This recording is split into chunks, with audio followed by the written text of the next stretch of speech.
Казан Югары Танк училищесі хәрбиләре шартлаткычларны әзерлей. Бәрле елгасынданы унлап урынга куялар. Безнең калынлыгы 1 метрдан артса, шартлаткычларның авырлыгы 1 килограммда 600 грамм. Безне махсус бұрау белән тишәләр. Аннары гына шартлаткычлар куела. Моны тиз эшләргә кирәк, чөнки ул бызга төшерелгәннән соң берничә секунд эчендә шартлый. Шуңа да ким дигәндә 20 метр читкә китеп өлгерү төп таләп.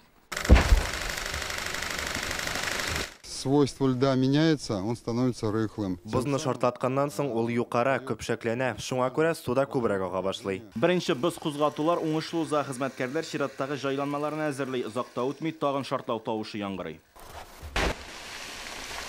Кайбыш районы Борындык авылында бызларны гадәттән тыш хәлләр министрлыгы хезмәткәрләре ел сайын шартлата. Бу эшне башкармаган очракта 40 йортны су басу куркынычы яный. Быел әлеге мәсьәлә тулысынча контрольдә. Борындык авылында 221 хуҗалык, 617 кеше яши. Гадәттән тыш хәл килеп чыккан очракта үзеңне ничек тотарга?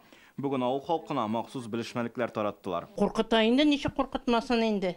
79-дагы кебек булса хәрәбеш, холодильник күмелде иде. Бик кирәкле эш, чөнки Бәрле елгасында боз бик калын, шуның сәбәпле су ага алмый. Без инде районның кеше белән һәм инде авыл сайтлары кеше белән беренче чараларны күрәбез. Бузларны каралтабыз, кисәбез. Татарстанда язгы ташы алдыннан бозны ел сайын шартлаталар. Быел бу эшне башкаруны сорап 17 районнан мөрәҗәгать килгән 43 трак пункттан су басу куркыныч яный. Кайбыш районнан Руслан Хусайдинов, Марат Зайдуллин, Яңа Гасыр каналы. Көтелмәгән кунак көттереп кенә интернет челтәрләренә дә килеп җитте. Хәзер бу фильмның барлык серияларын ТНВ.ру сайтында карап була.